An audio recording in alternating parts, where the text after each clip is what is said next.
Author Ta-Nehisi Coates has gained worldwide acclaim for his cultural commentary on race, class, and division. His essays and books, from The Case for Reparations to Between the World and Me, have earned the National Book Award and the prestigious MacArthur Genius Grant. His latest release, The Message, revisits those themes while taking readers on his global journey, one that he was never able to make until now. We met up with him on another journey, a stroll down memory lane at his alma mater and mine. I can never see a single book that I wrote the way a reader can, ever. For Ta-Nehisi Coates, returning to Howard University, I assume the nostalgia hits you. Every time. Brings with it a flood of memories. It's intense because, see, I was here as a child. His father worked at the historic Founders Library. He went to college here. And then, to come back, as a professor, and then to watch the kids, because when you watch the students, what happens is like you see yourself in them. And it's why the renowned writer, whose work has appeared in The Atlantic, The New York Times, and Time magazine, Camille, nice to meet you. Pleasure. Can't resist reconnecting. So to come back here and be here with y'all is a pleasure. When back on campus. Literally, your books helped me get through Yale this summer. No lie. I was reading The Beautiful Struggle, and also we were 8 years in power. I'm sure his latest book, The Message, began as an assignment for the students he taught, framed through essays on his most recent travels, South Carolina, the Middle East, and Senegal. Why those spaces? Well, they each came out of different motivations. I had never been to Africa, so that was the first thing for Senegal.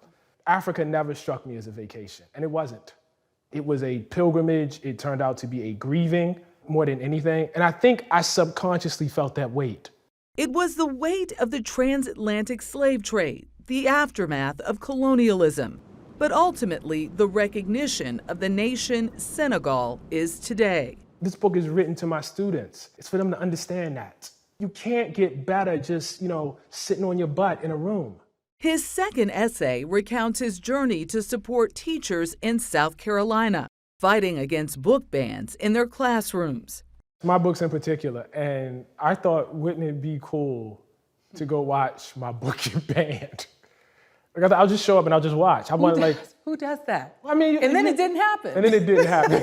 It was kind of disappointing. A lot of us who are having this happen to ourselves, we were sitting in New York or DC or wherever we were in our safe, blue states or whatever, and we were, writing these letters, and signing these open letters about, isn't it so sad that this is happening? His third pilgrimage took him to the Middle East, months before the October 7th terrorist attacks in Israel last year, and the horrifying war that followed in Gaza. I sat with 80-year-old women who had once made their homes, the woman I'm thinking of particularly in Jaffa, and had been pushed out. I walked through Yad Vashem, the Holocaust Museum, to understand the deep, deep pain that is, still alive in Israelis there. I read as much as I could to educate myself. It was after those visits, he says, that he saw a startling connection to America's days of segregation. When I say apartheid, as I say in that book, I am not being metaphorical. My parents and my grandparents were born into a world where they could not walk down certain streets, where they had to be out of certain places by the time the sun went down. And I went to the old city of Hebron, and I saw it. In practice? In practice. I had a guard tell me or ask me to confess my religion. And it was clear that my answer to that question was my key to walking down the street. Like much of his writing, Coates' conclusions are controversial, calling for conversation. I met with a woman there who was both a Holocaust survivor and an anti-occupation activist. And so the pain is not abstract. How do you say to people who have a very, very real history of oppression that you are now oppressing somebody else? We like our stories neat, black and white, and we ascribe nobility to people who are being oppressed. Sometimes we even ascribe it to ourselves as black people. In ways that are not necessarily deserved. It was all offered to those creative writing students he taught back in 2022. Getting to be in that class was one of the most formative experiences of my Howard career. He gave me the confidence to be a writer. We spoke to them about being his inspiration. At the very beginning, just that immense weight transmitting these stories, not only, from our community, but, those who had come before us. We definitely discussed the importance of our identity as young Black people and what that looks like for us to carry ourselves in the world. It's a precious thing y'all got here. It's a gem.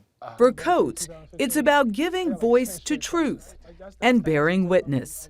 I have a responsibility to be compassionate. I don't say things to just hurt people. I am not cruel in my writing. I try to be warm, but I have a responsibility to be clear. Clarity that he now wears with confidence. However I feel about the fight at the moment, however depressed I might feel, I walk on this campus and it's like, oh, this fight was going on before me, and then I look at the kids and it's like, and it's gonna go on after me. Thanks to a university that encouraged his path. Will there ever be a day in your life you won't think about this place? No. On my last one, I'll be thinking about this place. Really? Oh, yeah. To say the least, this book is controversial. What he has said about the Middle East, I'm sure, will spark a lot of debate. But again, as I mentioned, he wants conversation, and that's what he says his mission is, to get people talking and speaking to one another. It was beautiful the way he said it's not black and white. Most things that are complicated are not. There's that gray area, and it sparks the conversation. Exactly. Yeah. All right.